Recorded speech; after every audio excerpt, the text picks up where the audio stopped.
Ilagay pala natin to guys. Sayang naman. Isang okra. Kuha na natin dito yung iba eh.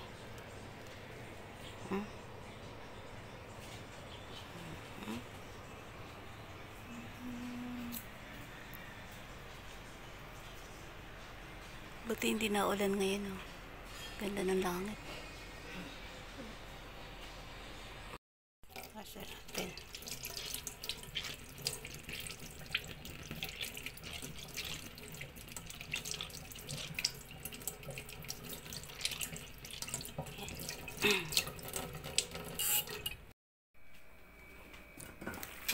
Ang bango na guys.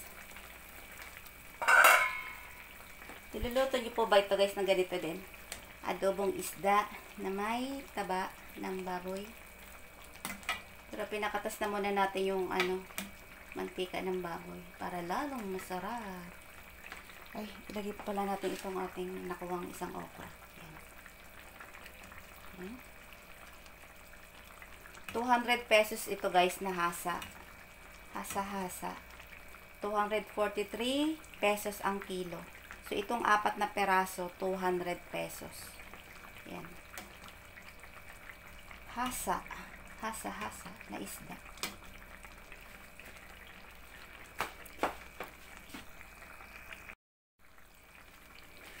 Adobong isda. Ang bango-bango guys. Ang bango. Tikman natin. Pag okay na ito sa lasa, hindi na tayo magdadagdag ng pampalasa.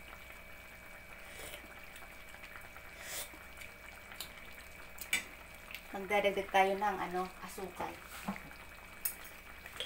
Para manamis-tamis. Ayan. Okay. Tapos, ito. 2 kalamansi guys. Yan. Pampatanggal din yan ng lansa. Kalamansi.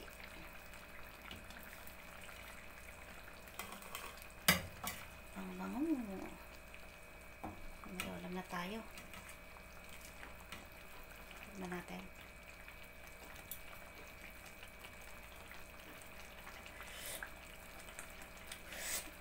Okay na. Sakto na guys. Pakuliin na muna natin. Maya-maya luto na yan. Pag pumuti na ang mata ng isda, luto na po yan. Ayan. Pero kunti pa. Kunting kulo pa.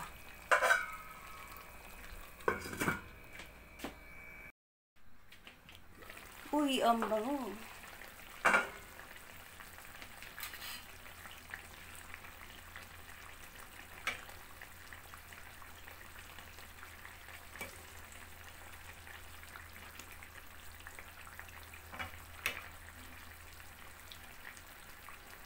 So, okay na po ito guys. This is it. That's it. Let's it. Ito na ang ating budget ulam. Adobong isda na hasa-hasa.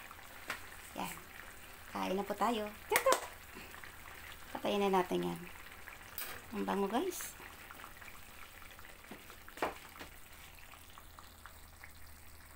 Tara guys. Kain na po tayo. Niluluto nyo rin po ba ito guys? Yung ganito. Adobong isda na may taba ng baboy. Pinapakatas muna yung taba ng baboy.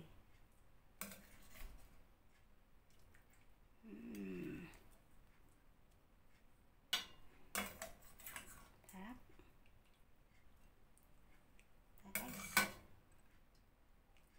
Sarap. Ang bango-bango.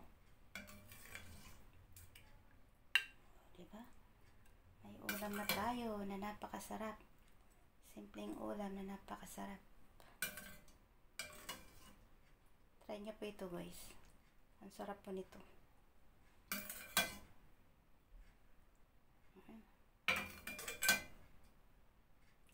Tara guys, let's eat! Kain na po tayo. Kain na po tayo. Ayan.